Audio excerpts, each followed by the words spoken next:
This is super invisible powder that's used actually for theft detection and cash, but one of the things we're trying to simulate is pretending that this is black soot, just the same type of soot that comes off combustible and burning materials you would encounter in a fire incident response. The initiative actually came to us from the Palm Beach County Fire Rescue Department. They were very interested in understanding about how what they did for work was impacting their health, specifically how maybe being a firefighter or an EMS responder may increase their risk for cancer. One of the things we were trying to do today is figure out, is there a way we can demonstrate how maybe cancerous materials are transferred from a fire incident response back to the fire station and personal vehicle. And so today was really a teaching exercise and a scientific exercise of trying to see how we demonstrate where soot, represented by this invisible dye, might be transferring from when they go to respond to a fire and come back to the fire station.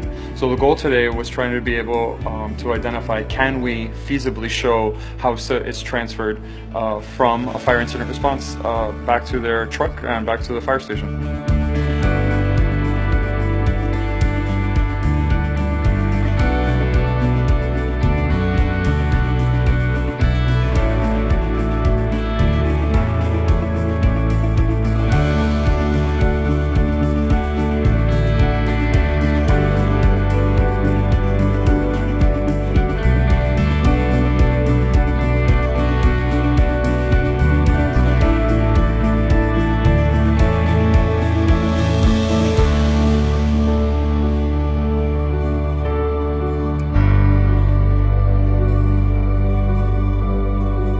As you start going through the different scenarios of post-decon into the fire engine, back into the bunk, into the restrooms, back here to the coffee table, it starts becoming less visible to the naked eye. But that powder that is invisible over chronic exposure could be potentially causing cellular changes that we just don't know about yet.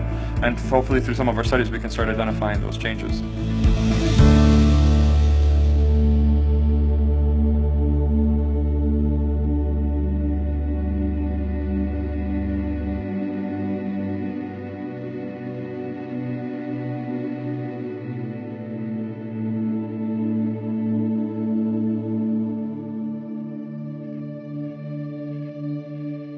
It was really an eye-opening experience for us because I anticipated, some demonstration of how much dye would transfer. I didn't realize the breadth and scope of how much dye would spread within the different scenarios that we were shooting in, as well as continue to transfer on after the first fire engine truck. So for me, it was very impressive to see even some of the invisible dye transfer onto the bunks where they're sleeping at night. Even if it's a smaller quantity, you could imagine that low-dose chronic exposure of this dye might be potentially increasing the risk over time. We filmed today in the EMS's personal vehicle.